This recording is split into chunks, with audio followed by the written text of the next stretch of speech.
दिल्ली में एक जगह पड़ती है जिसका नाम महावीर इक्लेवर है। महावीर इक्लेवर में करीब 30% आबादी अफ्रीकन काले लोगों की है।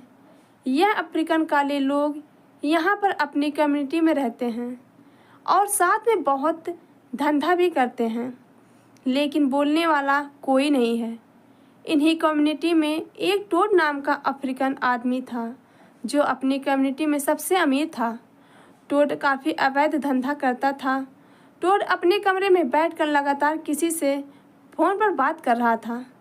अचानक वो फ़ोन रख देता है और अपने कमरे से बाहर निकलता है। निकलने के बाद वह गाड़ी स्टार्ट करता है और कहीं के लिए वह निकल जाता है। करीब 1 घंटे की ड्राइव करने के बाद वो काला आदमी टोड छतरपुर के एक बेहद आलीशान फार्म हाउस में पहुंच जाता है। पहुंचने के बाद उसका वहां पर 2 अमीर घर की महिलाएं पहले से ही इंतज़ार कर रही थी। जैसे ही वो टोड को देखती हैं वह खुश हो जाती हैं। टोड जाकर उनके पास बैठ जाता है। थोड़ी देर तक बातचीत होने लगती है। उसके बाद टोड अपनी जेब से कुछ आपत्तिजनक चीज़ें निकाल कर वहाँ पर रख देता है। अब वह चीज़ देखकर दोनों महिलाएं बेहद खुश हो जाती हैं। वो दोनों महिलाएं नाक से उस चीज़ को सूंघने लगती हैं। सूंघने के बाद फिर दोनों महिलाएं उस टोड से बात करने लगती हैं। करीब 10 मिनट के बाद उस आपत्तिजनक चीज़ का ऐसा असर होता है कि दोनों महिलाएं बिल्कुल मस्त हो जाती हैं। मस्त होने के बाद दोनों महिलाएं उस टोड के सामने सारे कपड़े उतार कर डांस करने लगती हैं। टोड जैसे ही उन औरतों को बिना कपड़ों के देखता है वो काफ़ी बेकाबू होने लगता है। वो झट से दोनों औरतों को अपने कंधे पर उठा लेता है और सीधा बेडरूम की ओर चला जाता है। अंदर ले जाने के बाद वह भयानक आदमी टोड दोनों महिलाओं के साथ छेड़खानी करने लगता है। छेड़खानी के दौरान वो अपने कपड़े भी उतार देता है, जिसको देखकर जो महिलाएं थीं वो काफ़ी डर जाती हैं। लेकिन टोड दिखने में ऐसा ही था। काफ़ी देर तक वो उन महिलाओं के साथ आपत्तिजनक हरकतें करने लगता है। उसके बाद वो दोनों महिलाएं एक साथ संबंध बनाने लगता है। अब संबंध बनाने का तरीका टोड का बेहद खतरनाक था। वो महिलाएं ऐसे चिल्ला रही थी मानो कोई उनको यातना दे रहा हो। इस यातना देने का खेल करीब आधे घंटे तक चलता रहा।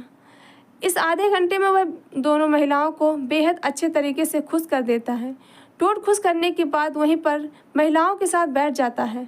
तभी एक महिला वहां से उठकर कुछ रुपए लेकर आती है और वहां टोड को दे देती है। टोड वह रुपए लेकर वहां से निकल जाता है। दोस्तों, यह घटना दिल्ली की है, जहां पर कुछ अमीर घर की औरतें अपने संबंध बनाने के लिए एक अफ्रीकन काले के चक्कर में फंस जाती हैं। वो काला महिलाओं के साथ लगातार उनसे संबंध बना रहा था। इस घटना के अंत में वह काला आदमी ऐसी वारदात को जन्म देता है जिसके बारे में किसी ने कल्पना भी नहीं की थी। ऐसा क्या करता है वो काला, यह सब जानने के लिए आप लोग घटना को अंत तक ज़रूर सुनिए। तो नमस्कार दोस्तों, मैं रोशनी गुप्ता आप सभी का अपने चैनल में स्वागत करती हूँ। दोस्तों, सन 2010 में राजस्थान की राजधानी जयपुर में एक जगह पड़ती है जिसका नाम जहरी बाज़ार है। जहरी बाज़ार में एक बेहद संपन्न परिवार रहता था जिसके मुखिया का नाम शंकर लाल था। शंकर लाल के परिवार में उनकी बीवी के अलावा 2 बेटियां थीं। शंकर लाल का जौहरी बाज़ार में ही सोने चांदी का बड़ा कारोबार था। काफ़ी संपन्न लोग में उनका नाम आता था। अब जो शंकर लाल की दोनों बेटियां थीं, इनमें जो सबसे बड़ी बेटी थी उसका नाम सोनम था। सोनम अभी इंग्लैंड में पढ़ाई कर रही थी। वो ज्वेलरी डिजाइनिंग की पढ़ाई कर रही थी, जबकि जो प्रियंका थी वो अभी 11 साल की थी और 5th क्लास में पास के कन्वेंट स्कूल में पढ़ाई कर रही थी। कुल मिलाकर बेहद संपन्न परिवार था, काफ़ी रसूखदार भी था। सन 2012 में सोनम अपनी ज्वेलरी डिजाइन की पढ़ाई करके इंग्लैंड से वापस इंडिया आ जाती है। आने के बाद वो अपने पापा शंकर लाल के शोरूम को संभालने लगती है। वक्त कटने लगता है। इसी बीच सोनम की उम्र शादी लायक हो चुकी थी, इसलिए आए दिन उसके लिए रिश्ते भी आते थे, लेकिन कोई ख़ास रिश्ता उसके लिए नहीं आ रहा था। एक दिन शंकर लाल के पास एक रिश्ता आता है कि एक लड़का है जिसका नाम राहुल है और वो दिल्ली के करोल बाग में रहता था। अच्छा खासा परिवार है और उसका भी सोने चांदी का ही कारोबार है। शंकर लाल को ये रिश्ता जम जाता है। दूसरे दिन वो अपने परिवार के साथ उस लड़के को देखने के लिए जयपुर से दिल्ली निकल पड़ते हैं। शाम तक दिल्ली पहुंच जाते हैं। पहुंचने के बाद वह राहुल के परिवार वालों से मिलते हैं। राहुल से मिलते हैं, उनको लड़का जच जाता है। जो लड़की थी सोनम, उसको भी राहुल पसंद आ जाता है। दोनों परिवार आपस में बैठते हैं। इसके बाद राहुल और सोनम का रिश्ता पक्का कर दिया जाता है। करीब 3 महीने के इंतज़ार के बाद एक सही मुहूर्त निकालने के बाद राहुल और सोनम की धूमधाम के साथ शादी कर दी जाती है। शादी के बाद जो सोनम थी वो दुल्हन बनकर जयपुर से दिल्ली पहुंच जाती है। जो राहुल था, उसका जो पूरा परिवार है वो करोल बाग के अलावा छतरपुर के फार्म हाउस में रहता था। यह फार्म हाउस बिल्कुल महलों की तरह था। नौकर चाकर थे, बहुत सारी गाड़ियाँ थी, काफ़ी संपन्न लोग थे। अब धीरे धीरे सोनम की ज़िंदगी की नई शुरुआत राहुल के साथ हो जाती है। शादी के 6 महीने बीत जाते हैं।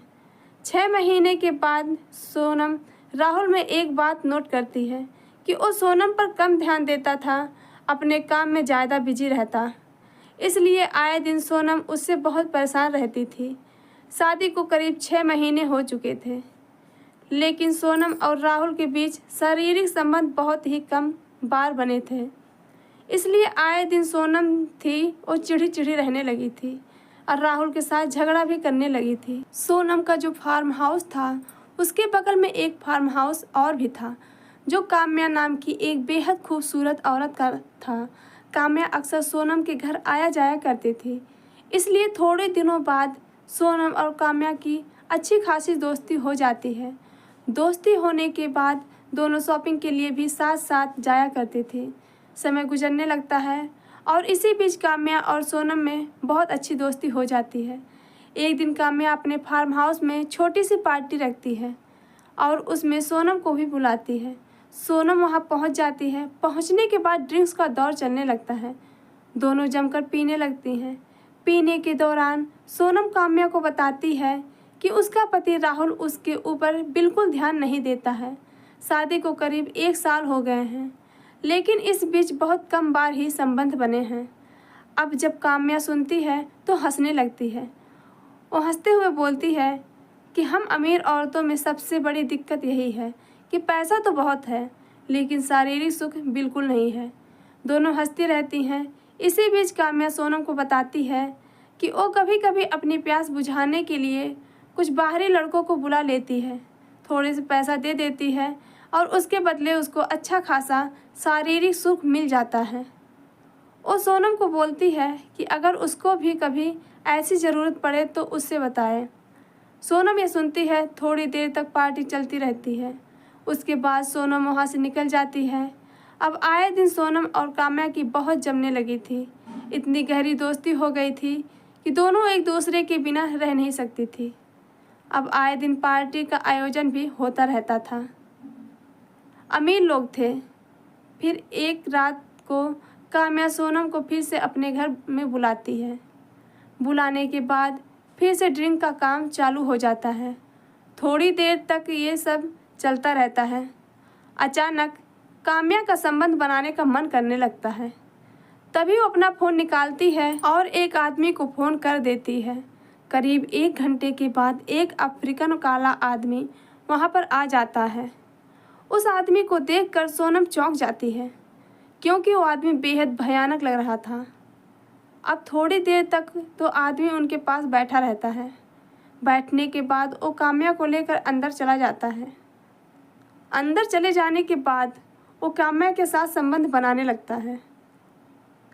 अब काम्या संबंध बनाने के दौरान इतनी तेज़ आवाज़ निकाल रही थी कि बाहर बैठी सोनम जो थी वो चौंक जाती है। उसका मन करने लगता है कि वो भी संबंध बनाए।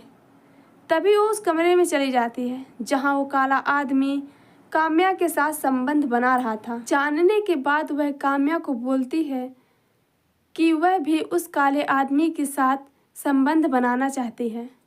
अब काला आदमी देखता है कि उसके हाथ में 2-2 चिड़ियाँ हैं। वो तुरंत सोनम को भी बिना कपड़ों के कर देता है। और काम्या के साथ सोनम के साथ भी वो संबंध बनाने लगता है। अब जो सोनम थी वो उस काले आदमी को बर्दाश्त नहीं कर पाती है, इसलिए वो हट जाती है।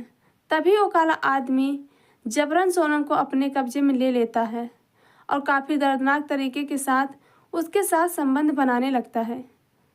करीब आधे घंटे तक यह सब खेल चलता रहता है। इसके बाद तीनों शांत पड़ जाते हैं। अब आए दिन ये दोनों अमीर महिलाएं उस काले अफ्रीकन आदमी को बुलाने लगी थी और उसका मज़ा लेने लगी थी। एवज में ये दोनों महिलाएं उसको बहुत पैसे भी देने लगी थी। करीब 1 साल गुजर जाता है।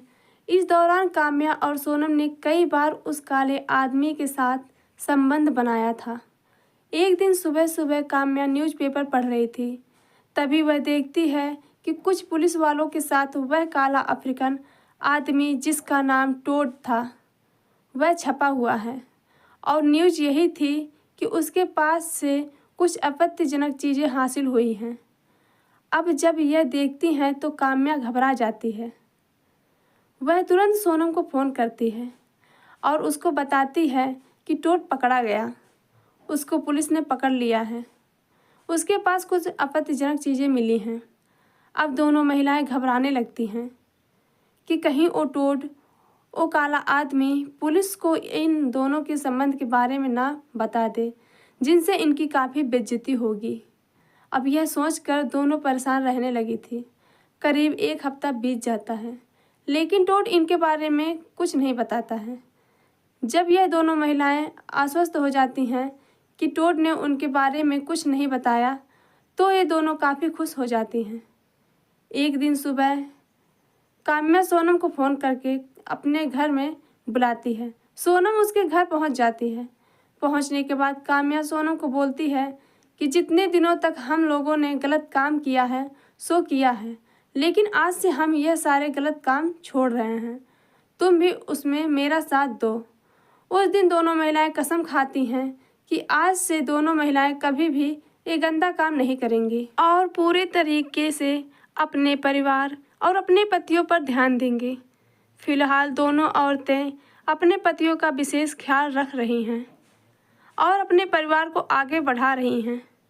तो दोस्तों, आपको यह कहानी कैसी लगी, आप हमें कमेंट बॉक्स में ज़रूर बताएं। मिलते हैं एक नई और इंटरेस्टिंग कहानी के साथ। तब तक के लिए धन्यवाद। जय हिंद, राधे राधे, जय श्री कृष्ण।